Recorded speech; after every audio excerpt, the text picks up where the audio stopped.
मेरे प्यारे बच्चों, गुड मॉर्निंग एवरीवन। बेटा देखो, आज की क्लास में हम लोग उसी क्रम में क्वेश्चन नंबर 20 तक हम लोगों का कंप्लीट हो गया था। बेटा अगर वहाँ तक आप लोगों को कोई डाउट होगा तो आप लोग पूछिएगा और उसके आगे आप स्टडी कीजिए। और कहीं भी कोई प्रॉब्लम हो, एक बार, दो बार, तीन बार आप वीडियो को देखते रहिए, उससे आपको ज़्यादा समझ में भी आएगा।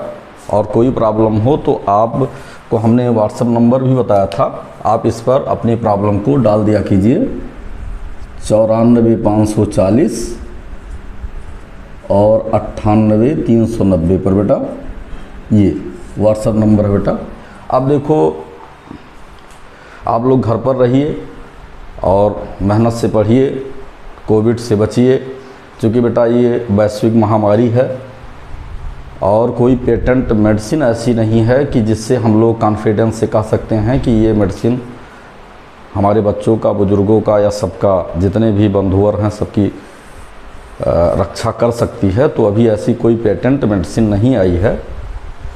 इसलिए आप लोगों से हमारा एक ही आग्रह है कि आप घर पर रहिए और अपनी पढ़ाई लिखाई करते रहिए।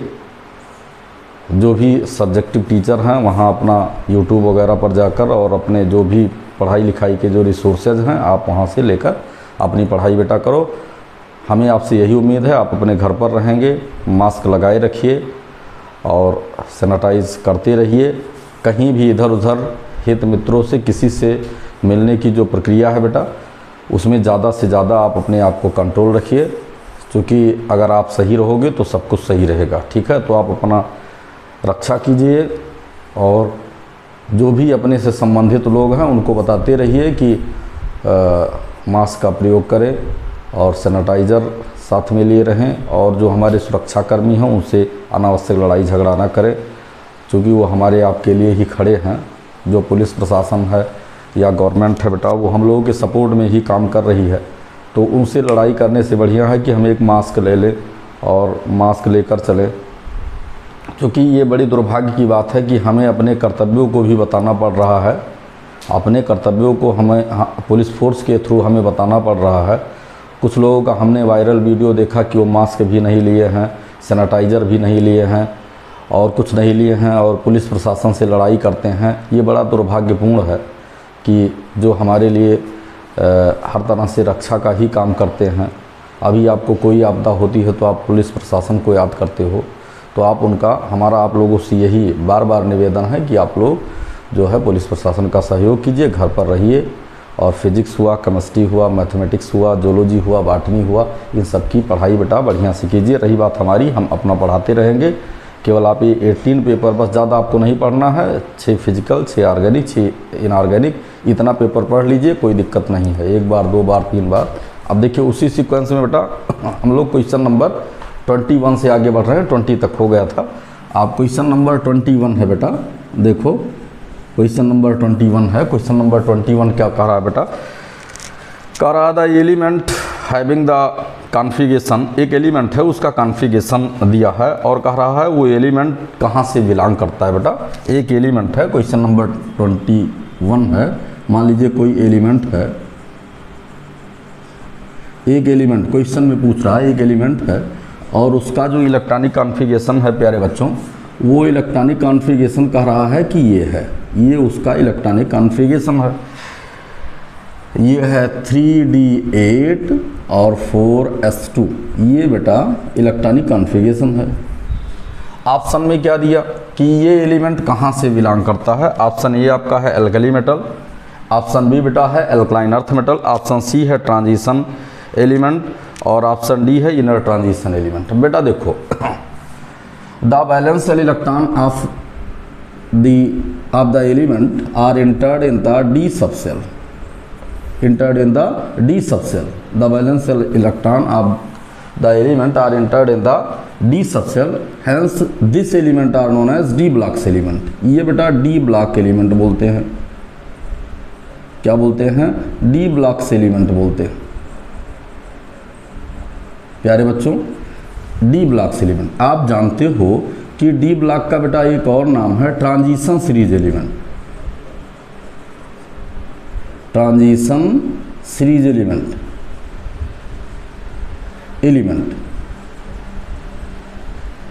बेटा इसका नाम क्या है, इसका नाम प्यारे बच्चों है निकिल, इसका नाम निकिल है और निकिल का एटॉमिक नंबर क्या है 28। आपको रैपिड सॉल्व करना है तो D8 28, यहाँ से आप इसको कैच कर लीजिए, D8 28, D7 27, D6 26, manganese D6 26, इस तरह से हम इसको बोलते हैं।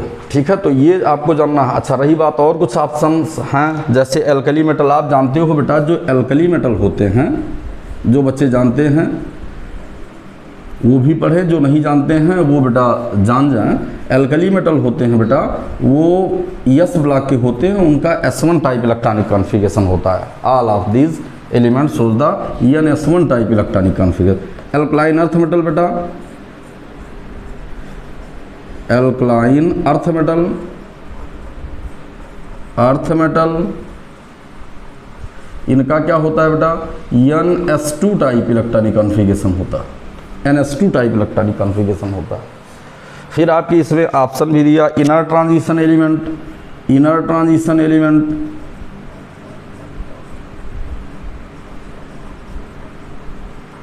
इनर ट्रांजिशन एलिमेंट, ये बेटा क्या है, ये बेटा F ब्लॉक के जो एलिमेंट होते हैं उनको हम इनर ट्रांजिशन सीरीज एलिमेंट है। इतना डिस्कशन आपसे करना है, अभी तो बहुत सारे क्वेश्चन और हम लोगों को मिलेंगे। देखो बेटा आप आगे बढ़ते हैं, आगे हम लोग स्टडी क्या करते हैं, क्वेश्चन नंबर 22 को।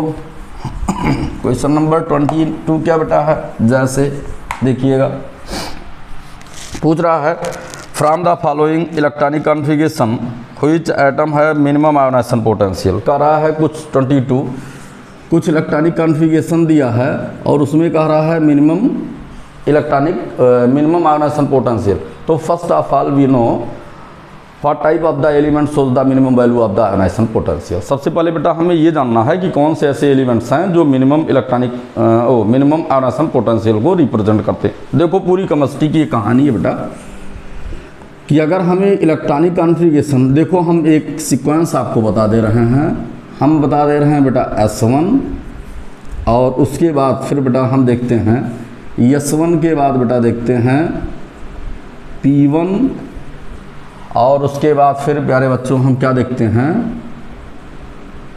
D1 और फिर हम क्या देखते हैं F1। ये देखते हैं बेटा, ये ऐसे एलिमेंट्स हैं, अगर हम सीक्वेंस से भी बात करेंगे, ये ऐसे एलिमेंट हैं जिनके आयोनाइजेशन पोटेंशियल की वैल्यू मिनिमम होती है। These element have minimum value of the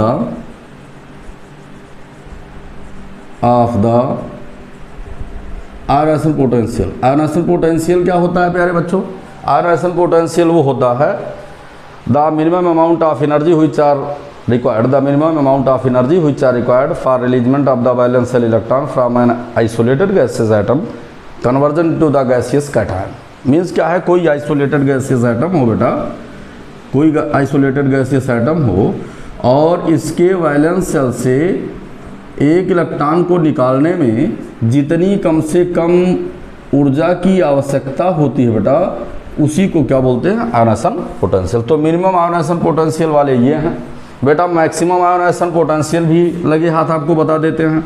maximum ionization potential में बेटा होता है P6, फिर क्या होता है बेटा P6, उसके बाद फिर हमारा होता है फर्स्ट में अगर हम देखते हैं तो सबसे ज़्यादा हीलियम होता है। हीलियम के रेस्पेक्ट में अगर आप देखोगे तो हम हीलियम के रेस्पेक्ट में केवल बता देते हैं, हीलियम के रेस्पेक्ट में S2 केवल ये हीलियम के रेस्पेक्ट तक ही वैलिड है, ये ध्यान रखना। और सभी S2 की बात हम नहीं कर रहे हैं, केवल हीलियम का केवल बस, बाकी सबके मैग्नीशियम नहीं है, केवल हीलियम की, जिसकी आयोनाइजेशन पोटेंशियल पूरी केमिस्ट्री में सबसे ज़्यादा होती है। और फिर दूसरे नंबर पर बेटा क्या है, यहाँ पर है P6, हीलियम को छोड़कर बाकी सब पर ये वैलिड नहीं है। उसके बाद प्यारे बच्चों ये क्या है, उसके बाद फिर है जो है D10 और उसके बाद प्यारे बच्चों क्या है F14, ये आपका मैक्सिमम आयनेशन पोटेंशियल की वैल्यू है। ये एलिमेंट मैक्सिमम आयनेशन पोटेंशियल की वैल्यू शो करते हैं, ये मिनिमम करते हैं, ये मैक्सिमम करते हैं। ये दोनों चीज़ों के बेटा आपको जानना है। तो इसका मतलब इसमें क्या है, इसमें एक इलेक्ट्रॉनिक कॉन्फ़िगरेशन प्यारे बच्चों दिया है, ये दिया है एक इलेक्ट्रॉनिक कॉन्फ़िगरेशन दिया है। वो क्या दिया है 1s2 2s2 2p6 2p6 और 3s1। हम यहाँ पर ओके मार दिए, ठीक है। इस तरह से होता है आयनेशन पोटेंशियल की सबसे कम आयनेशन। अच्छा, इसमें भी अगर आप क्रम देखते हो तो इसमें क्रम में आप देखते हो सबसे कम आयनेशन पोटेंशियल इसकी होगी, उसके बाद दूसरे नंबर पर इसकी होगी, तीसरे नंबर पर इसकी होगी, चौथे नंबर पर P1 की होगी। मतलब पहले नंबर पर सबसे कम मिनिमम इसकी होगी, उसके बाद मिनिमम की अगर हम बात करते हैं तो 3D अगर नहीं होगा 4D से इसकी होगी, 4D से इसकी होगी दूसरे नंबर पर, तीसरे नंबर पर इसकी होगी और सबसे लास्ट नंबर पर चौथे नंबर पर प्यारे बच्चों इसकी होगी, ठीक है। अब देखो आगे हम देखते हैं। अगला क्वेश्चन है, बहुत इंपॉर्टेंट क्वेश्चन है जो आपके पेपर में बराबर मेरे प्यारे बच्चों आता ही रहता है। देखिएगा क्वेश्चन नंबर 20। बहुत ज़्यादा एक्सप्लेन नहीं कर रहे हैं बेटा, नहीं हमारे 10 क्वेश्चन भी नहीं हो पाएंगे, तो इसलिए और भी क्वेश्चन आगे मिलेंगे, तो वहाँ हम जो भी चीज़ें बची हैं उसको हम एक्सप्लेन करते रहेंगे। क्वेश्चन नंबर 23, और ये कोई नहीं है कि जैसे ये बीएससी के लिए, हर क्लास के लिए एप्लीकेबल है, जो कि नॉर्मल से क्वेश्चन है, बहुत टफ क्वेश्चन नहीं है।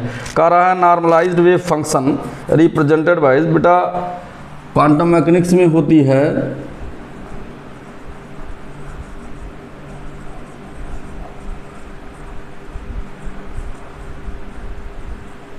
Normalised wave function. Normalised wave function की बात कर रहा है कि क्या होता है, तो तुम्हें एक ऑप्शन इसको केवल याद रखना है, परमानेंट याद रखना बेटा। इसमें हम अभी बीएससी प्रीवियस में हो इसलिए बहुत ज़्यादा आपसे चर्चा हम नहीं कर रहे हैं। ये है जो है psi square dt equal to 0। ये बेटा जो है नॉर्मलाइज्ड वेव फंक्शन है, और ये बेटा आपको इस फॉर्म में भी मिलेगा, ऐसे भी मिलेगा, minus infinite two plus infinite भी मिलेगा, और साई स्क्वायर डी टाउ भी लिखा मिलेगा। तो इन दोनों का एक ही मतलब है, केवल यहाँ पर हम देखते हैं कि यहाँ पर maximum probability finding out of the particle otherwise electron, ये साई स्क्वायर। तो ये बेटा ये भी मिलता है, और ये एक रिलेशन बेटा और मिलता है, एक रिलेशन बेटा और ये भी आया है एग्ज़ाम में, ये होता है ऐसे भी आपको मिल सकता है, जो है साई स्टार और उसके बाद यक्स कोऑर्डिनेट की बात कर रहे हैं, और साई यक्स डी एक्स इक्वल टू 1, ये भी बेटा मिलता है। इन तीनों में से किसी फॉर्म में भी आता है। अब देखिए यहाँ पर साई स्क्वायर क्या है, maximum probability finding out of the particle otherwise electron. तो psi square known as maximum probability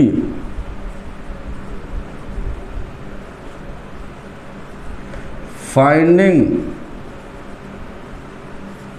the electron in special region, electron और पार्टिकल। इसलिए इसका बेटा और एक नाम है, इसका एक और नाम है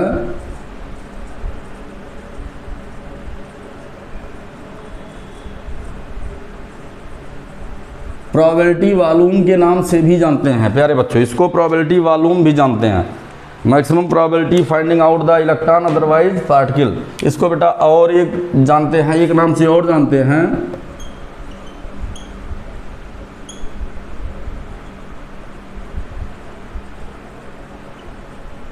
प्रोबेबिलिटी डेंसिटी भी बोलते हैं। इतनी चीज़ों को बेटा तुम्हें जानना है। तो नॉर्मलाइज वेव फंक्शन की जब भी हम बात करते हैं बेटा, तो इन सारे टर्म्स को बेटा आपको जानना है। It is known as normalise wave function. हट जा रहे हैं, इसको देखिएगा, नोट कर लीजिएगा, ऐसे इसी फॉर्म में आएगा। इसलिए इसके विषय में और बहुत थर्ड ईयर में हम लोग क्वांटम मैकेनिक्स पढ़ाते हैं बेटा, तो वहाँ बहुत सारी चीज़ें postulate of the quantum mechanics में सारी टर्म्स आते हैं।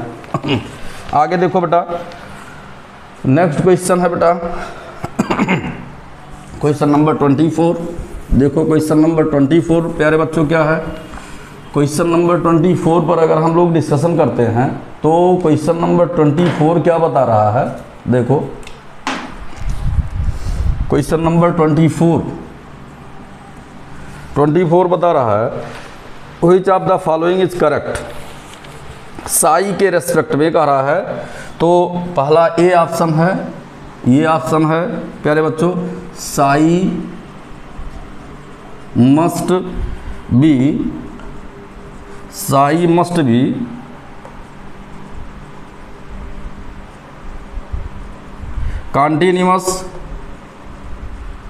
कॉन्टिन्यूअस।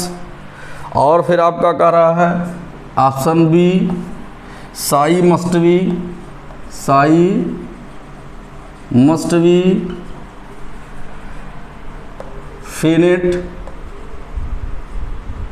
फिनिट। और फिर क्या कह रहा है सी बेटा, साई मस्ट बी सिंगल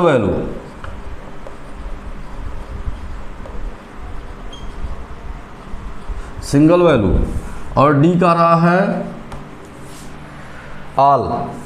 तो इसमें बेटा ये ऑल टर्म्स, किसी न किसी कंडीशन में ऑल टर्म्स ये जो है करेक्ट है। ऑल इसमें ये सारे टर्म्स को आप लोग को जानना है। अच्छा, और एक चीज़ इसमें जुड़ सकता था, साई को हम क्या बोलते हैं बेटा, इसको एम्पलीट्यूड बोलते हैं,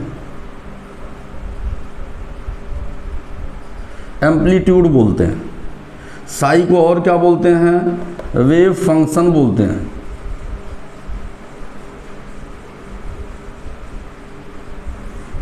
साई का कोई फिजिकल सिग्निफिकेंस नहीं है। तो ये भी आपके पेपर हर कॉम्पिटिटिव एग्जाम में आए, साई मीन्स एम्पलीट्यूड और वेव फंक्शन भी होता है, ये भी आपको देखना। इसकी वैल्यू बेटा क्या है, साई की वैल्यू ये क्या है, ये पॉजिटिव भी हो सकती है।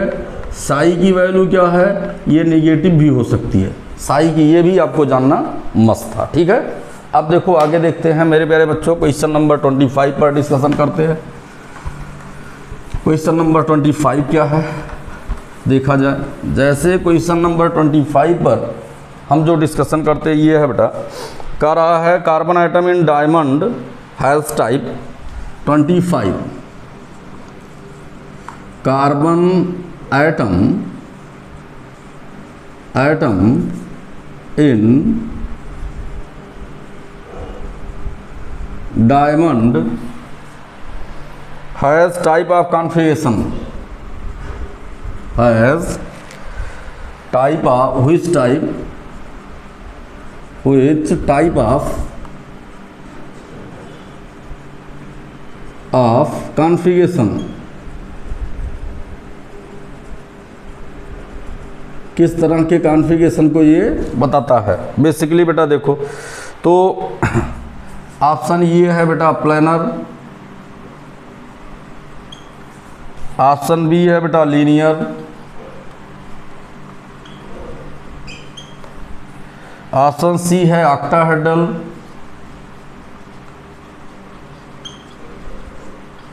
ऑप्शन डी है बेटा टेट्राहेड्रल।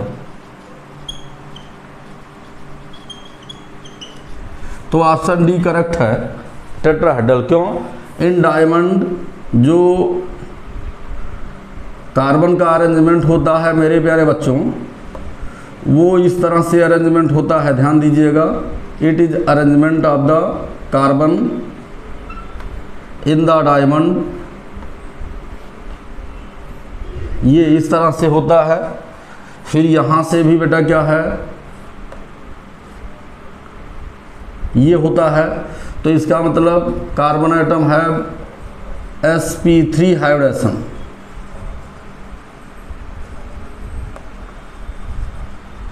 और टेट्राहेड्रल अरेंजमेंट होता है, ये भी आपको जानना मस्त। डायमंड से और क्या क्वेश्चन है आते हैं, वो आते हैं कि diamond is hard but graphite is soft. तो due to the tetrahedral arrangement and sp3 hybrid state present in the carbon, it is hard in nature. ठीक है, सैचुरेशन की स्टेट होती है बेटा। अगला क्वेश्चन देखो प्यारे बच्चों, क्वेश्चन नंबर 26 है। क्वेश्चन नंबर 26 पर हम लोग डिस्कशन करते हैं। क्या है क्वेश्चन नंबर 26 है, which element shows the most catenation property. 26 कह रहा है कि कुछ एलिमेंट्स हैं और इसमें से कौन सा एलिमेंट ऐसा है जो मोस्टली कैटिनेशन, इसमें जो है मैक्सिमम की हम बात कर रहे हैं, maximum catenation property, maximum catenation property. देख लो बेटा, बस तुम्हें आंसर हम बता रहे हैं। इसमें बहुत सारे आंसर हैं, जो है गैलियम है, जर्मेनियम है, कैल्शियम है, लेकिन कैटिनेशन का मतलब क्या होता है, जो है ये होता है सेल्फ अटैचिंग प्रॉपर्टी। ये किस में पाया जाता है बेटा सबसे ज़्यादा?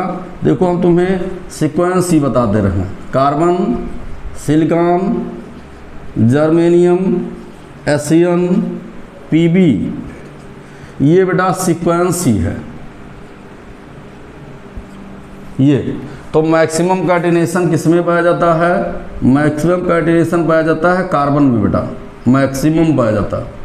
ये होता क्या है, ये श्रृंखलन की क्षमता होती है। श्रृंखलन मीन श्रृंखला, जैसे कार्बन को एक दूसरे से बहुत सारे कार्बन को जोड़ सकते हो, ये कार्बन को छोटी से बड़ी साइकिल तक आप बना सकते हो। देखो साइक्लिक अरेंजमेंट, कार्बन क्या है कि बहुत सारे कार्बन ऐसे भी मिलते हैं, साइक्लोहेक्सेन हो गया। और क्या है, कार्बन जैसे ये बेंजीन का अरेंजमेंट है, इसको भी आप कर सकते हो।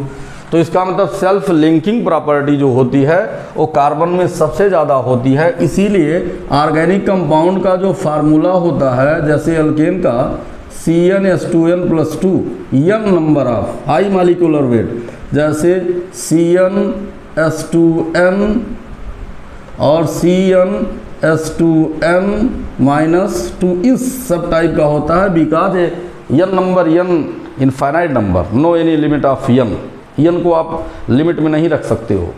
जैसे पॉलीमर को आप क्या डिफाइन करते हो, इट है हाई मॉलिक्यूलर वेट, ठीक है। तो ये होता है बेटा कि सेल्फ लिंकिंग प्रॉपर्टी को इंग्लिश में कैटिनेशन प्रॉपर्टी बोलते हैं। चूँकि बहुत सारे हिंदी मीडियम के बच्चे हैं तो हिंदी इंग्लिश बेटा हम दोनों में बताते हैं, इसलिए आप लोग पढ़ते रहिए। क्वेश्चन आपसे छूटना नहीं चाहिए, 100 में 100 आपको सही करके आना, बस ये मानकर चलिएगा। देखो आगे देखो, और हमारा एकदम कॉन्फिडेंस है कि जो भी बच्चे रेगुलर इस वीडियो को देखेंगे, 6 पेपर केवल सॉल्व करवाएंगे, 6 में आप 100 में 100 करके आओगे। अगर कोई और कोई डिमेरिट होगी तो वो भी बताएंगे। लास्ट में आपको हम इम्पॉर्टेंट क्वेश्चन भी देंगे, ऐसे इम्पॉर्टेंट क्वेश्चन कि जहाँ से ज़्यादा क्वेश्चन पूछे जाने की एक रिवीजन, हम फाइनल रिवीजन क्लास डाल देंगे। एक पेपर का 3-3 घंटे की रिवीजन क्लास डाल देंगे, उतना पढ़कर चले जाइएगा। चूँकि बच्चे आज की डेट में कम पढ़ना और ज़्यादा अचीव करना चाह रहे हैं। देखो अब देखते हैं, आगे देखते हैं बेटा, एक हम मैराथन क्लास डाल देंगे जिसमें आप उतना पढ़ लीजिए, कोई बहुत दिक्कत नहीं, लेकिन इसको पढ़े रहोगे तो बहुत काम आएगा, क्योंकि कॉन्फिडेंस डेवलप रहेगा। कह रहा है CH3OH, क्वेश्चन नंबर है ये बेटा 27। प्यारे बच्चों क्वेश्चन नंबर है 27।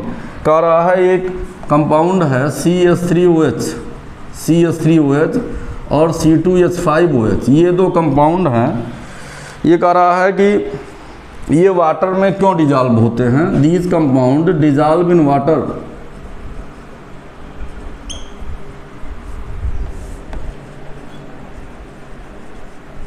Soluble in water, why? तो due to the presence of hydrogen bonding, hydrogen bonding, ये एक हाइड्रोजन बॉन्डिंग ये है। इसमें भी हाइड्रोजन बॉन्डिंग होती है, H बॉन्डिंग इसमें भी होती है बेटा, और H बॉन्डिंग बेटा इसमें भी होती है, हाइड्रोजन बॉन्डिंग इसमें भी होती है। ये होता क्या है आपको मालूम होना चाहिए कि पूरी केमिस्ट्री में जो हाइड्रोजन बॉन्डिंग की प्रॉपर्टी शो करते हैं बेटा, वो केवल 3 एलिमेंट हैं। अभी जो तुम फर्स्ट ईयर में हो तुम्हें हम बता रहे हैं, वो है नाइट्रोजन, ऑक्सीजन और फ्लोरीन। या ध्यान रखना ठीक है, इसको रीअरेंज कर देते हैं हम, FON लिख देते हैं, इसको फ़ोन बोलते हैं, फ़ोन। स्पेलिंग फ़ोन की ये याद रखना अगर आप केमिस्ट्री लिए हो। तो ये हो गया 7, 8 और 9 एटॉमिक नंबर वाले ये हैं, और इनसे पूरी केमिस्ट्री में अगर कहीं भी हाइड्रोजन जुड़ा रहेगा तो हाइड्रोजन बॉन्डिंग होगी। देखो यहाँ हाइड्रोजन जुड़ा है, हाइड्रोजन बॉन्डिंग है, यहाँ हाइड्रोजन जुड़ा है, हाइड्रोजन बॉन्डिंग है। आपको फ़ोन याद रखना है। और ये हाइड्रोजन बॉन्डिंग दो तरह की बेटा होती है, इंटरमॉलिक्यूलर और इंट्रामॉलिक्यूलर हाइड्रोजन बॉन्डिंग होती है। ऐसे भी क्वेश्चन आ सकते हैं कि इसमें कौन सी हाइड्रोजन बॉन्डिंग है, तो इसमें क्या सब में, नॉन साइक्लिक में सब में, इन सब में इंटरमॉलिक्यूलर हाइड्रोजन बॉन्डिंग होती है। इंटरमॉलिक्यूलर हाइड्रोजन बॉन्डिंग किसमें पाया जाता है, ये ध्यान रखना। वो पाया जाता है बेटा जैसे HF में, जैसे जो है H2O में, जैसे NH3 में, जैसे CH3OH में, जैसे C2H5OH में। इन सब में कैसे हाइड्रोजन बॉन्डिंग पाई जाती है, intermolecular hydrogen bonding present here. इन सब में कौन सी हाइड्रोजन बॉन्डिंग, केवल इंटरमॉलिक्यूलर हाइड्रोजन बॉन्डिंग पाई जाती है। और क्यों पाई जाती है, इनकी मेल्टिंग और बॉइलिंग पॉइंट भी इसी बेस पर ज़्यादा होती है। किस फॉर्म में, पॉलीमेरिक फॉर्म में, पॉलीमेरिक फॉर्म में ये अरेंज होते हैं। पॉलीमेरिक फॉर्म का मतलब ये हुआ कि प्यारे बच्चों HF का हम क्या लिखते हैं, HF का फार्मूला हम N लिखते हैं, और N की कोई लिमिट नहीं है। तो these are arrange in polymeric form, और large number of these molecule repeated, जैसे large number of these molecule are repeated. क्यों रिपीट होते हैं, इसका मतलब क्या है, इन सब में आप H2O में भी होल N लिख सकते हो। आप जो है इन सब में होल N लिख सकते हो। क्यों, और N इक्वल टू क्या हो सकता है, N equal to infinite value तक जा सकती है।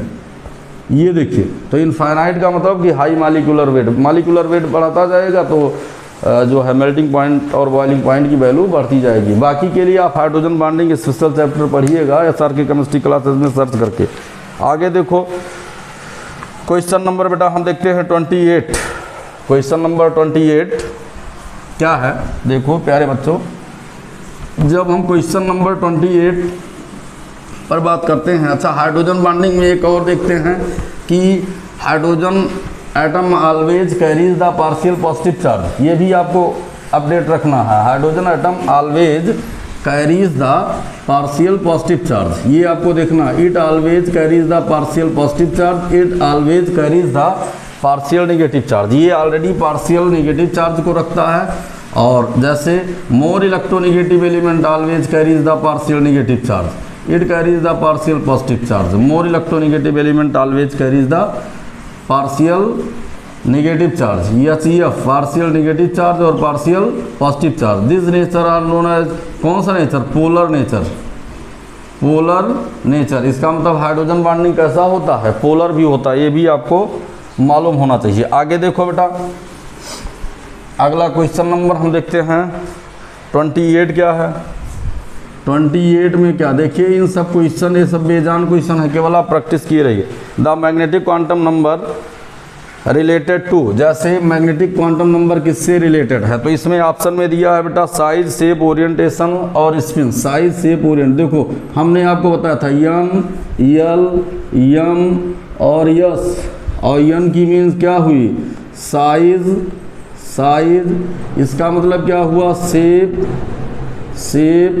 इसका मतलब क्या हुआ, orientation,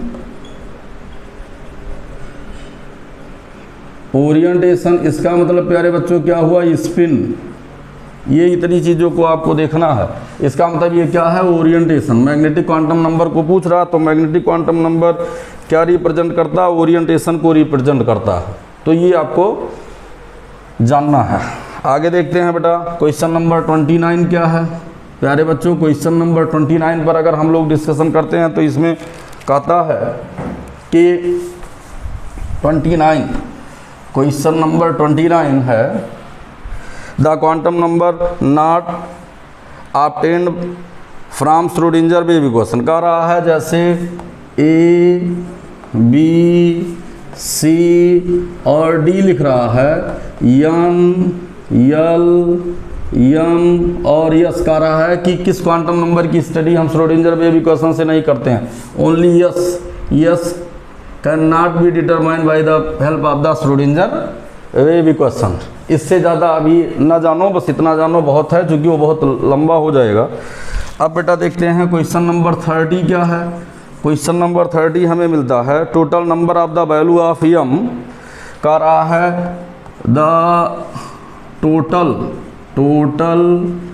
number of the value